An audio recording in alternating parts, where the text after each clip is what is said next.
Hey folks, Kenny here. Welcome back to the shop. You're watching Wild Board Studio.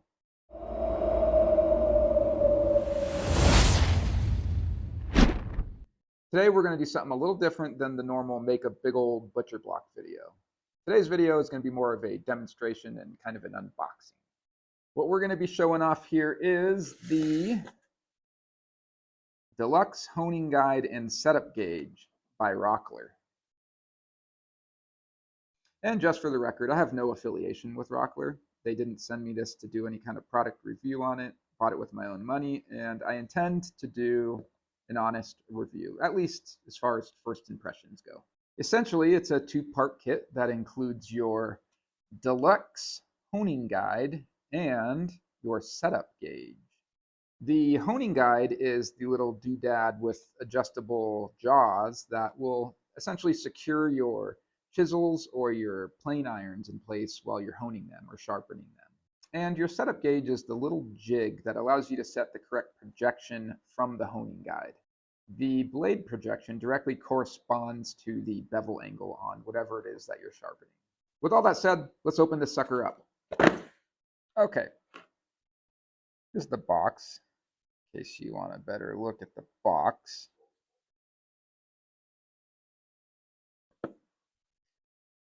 I'm going to move quick. If you want to read it more, just pause it. Nothing too special going on around these parts.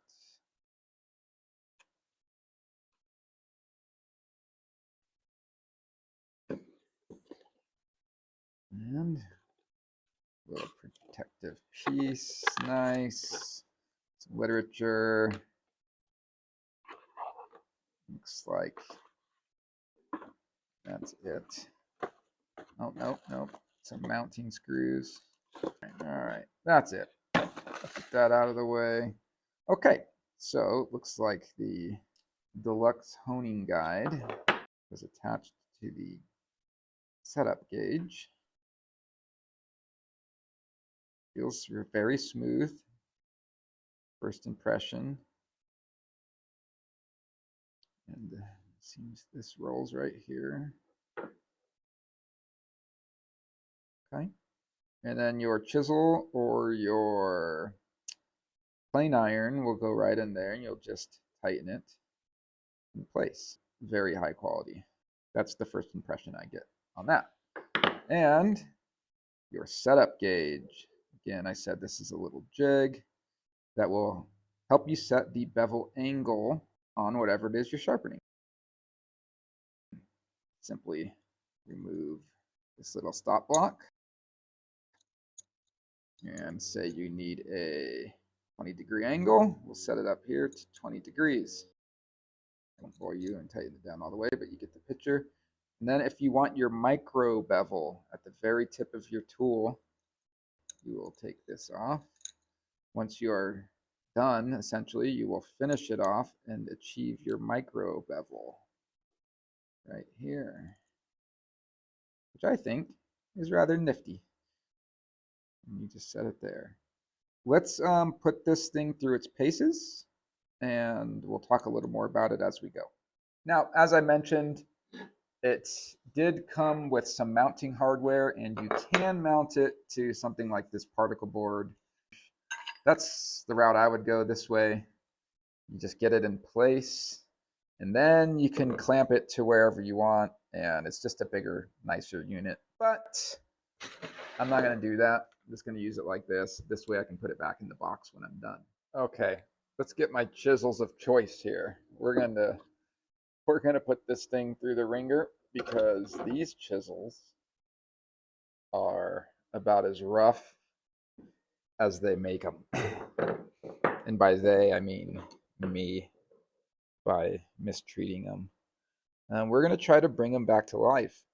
These, if you have a keen eye, are Harbor Freight chisels. I will not learn something new on new nice chisels. So we're gonna run through this process on these ones. We are going to start with this small chisel, a little 1/2 incher, and as you can see, I've Yeah, I don't want to talk about it. Let's just fix it, and then we'll go from there. So if memory serves me correctly, this is about once upon a time when it was new. It was a 30-degree bevel. So we're going to restore it to 30 degrees. And we will start there. So essentially, just find their 30-degree line, put it up, put this stop block up against it, and tighten it down. Here's your 30-degree line. So with it secure and in place, we will grab our honing guide, or deluxe honing guide, shall I say. Set the chisel inside, tighten it loosely. You don't want to over tighten it because you need it to move around a little still. Set it against the base of your jig and then just slide it forward. Gone a little too tight until it hits the stop block. Once you've hit your stop block, sorry, this is difficult trying to get it in the camera as well. Just tighten it down. Now that it's secure and in place, you can check your angle. Do that on the table. Let's go ahead and do that here.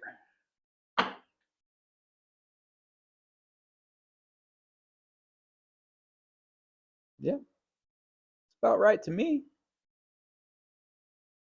We're going to start this process aggressively with my diamond knife sharpener. Essentially, we'll get the roller, put it on the surface of the sharpening stone, and then I'll put light pressure and just make forward, backward passes.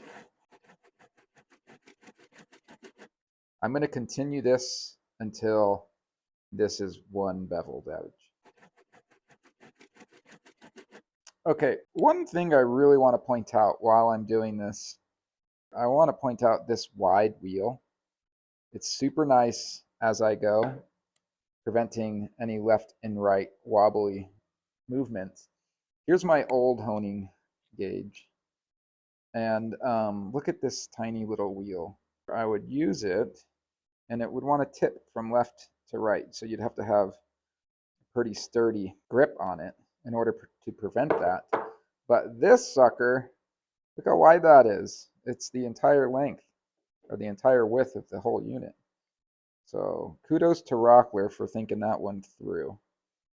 It's a feature I didn't know I needed. All right, I think that ought to do it. I would say that was a good 10 minutes of sharpening on the 200 grit diamond stone. Not bad. Now let's progress through the grits. Next step, 300 grit. Okay, I just finished with the 300, and that's looking nice. Not mad at it at all. There's a nice little burr developing on the bottom, but I'll address that later. Let's move on to the whetstones now. I now have the 400 grit whetstone on my bench, and I will spend a little bit of time honing this in further. Again, I can't say enough good things about this wide base.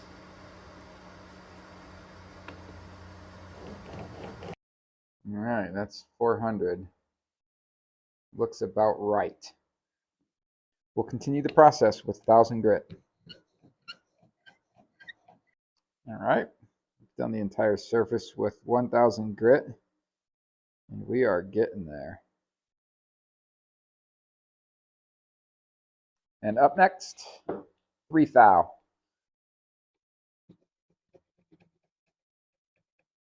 So far, I want to point out this has not slipped or moved, so this bevel is still perfectly indexed on the surface of each stone. Now it's time to remove the burr that formed along the bottom. What I'm going to do is just get it, press it up against here, and pull. Keep it flat as I pull. This is just effectively removing that burr that formed during the shaping and the honing process.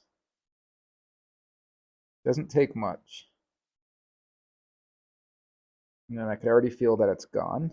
But just in case another micro burr formed on the top of the bevel during that, I'll remove that. And then I'll do this. One more pull. That should do it. That feels incredibly sharp. Dirt on there. I'm very, very pleased with that edge. That's still dirty down there, but you know, Harbor Freight chisels. Who cares? So I mentioned with this setup, you can also apply a micro bevel to your chisel or to your iron. Let me show you. You already saw where it says 30M. So that's 30 degrees on the micro bevel. So what I'm going to do is I'm going to put the stop block down to that line. And just remove the stop block again simply by unscrewing it. And then moving it down to the micro bevel line right there. Since I'm satisfied, very satisfied with the new bevel, I'm going to loosen this up now. With it loose, I can set it to the new angle, the guide, and then tighten it up. Now I'm going to achieve on the grinding stone that perfect little secondary bevel, or micro bevel, as Rockler is calling it. With the new bevel angle set, I'm now going to start over at 400 grit, and I'll make a lot less passes this time. Okay, here is the finished product. I could certainly be more happy with the secondary bevel. It's very crooked, but I'm not going to fault the tool. I'm going to fault the user in that regard. This is why in the beginning of the video I say I'm not going to use nice chisels for this, because everything has a learning curve, including this. But I will say this is, regardless of that wonky bevel, is very sharp, as I am going to demonstrate. Toss a piece of red oak inside this clamp.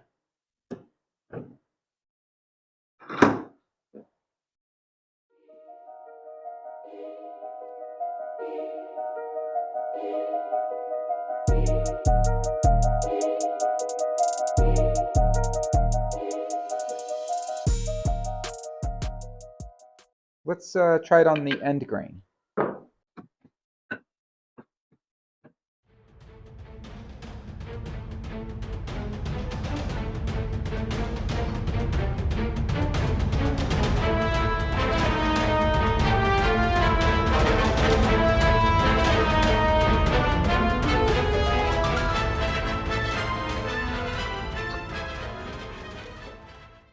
Pretty doggone sharp.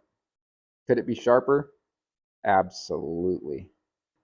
But for the purpose of this video, I thought I would just show you that I can restore a crummy old Harbor Freight chisel. Okay, so what are my final thoughts? I'll have to say that I actually really like this combo. I will end up mounting this. I did find that when it's just sitting here on the edge, it's a little finicky. I don't like that. I want it to be solid and not move around. The honing tool by itself is a very well made and pretty sturdy unit. I can't really say I have many complaints with it. The whole combo though, I would love for it to have come with something like this, the Tormek turning tool setter. This has little guides in it to help you tell exactly what the angle of your tools are. In here, as you saw, I had to kind of guess and check or go off of memory. But it's nice to have this little gauge. More on this later, by the way. All in all, is this whole setup worth 60 bucks? I guess that depends on A, your budget. Can you get cheaper versions of this? Yes. Is the build quality very nice? Is it going to get damaged if you drop it? Probably not the first few times. All in all, I'd say this tool gets a solid A in my book. Very easy to use. Again, gonna mount it, make it even easier to use. Got this chisel wicked sharp. Not happy about that secondary bevel, but I imagine with some more playing around, I'll be able to get that just right on the next go round. Will I continue using this as my primary chisel sharpening setup? Yes. If you found this video informative or helpful, go ahead and hit that like button and subscribe to the channel. We're gonna have a lot more stuff like this coming your way. Thanks for watching.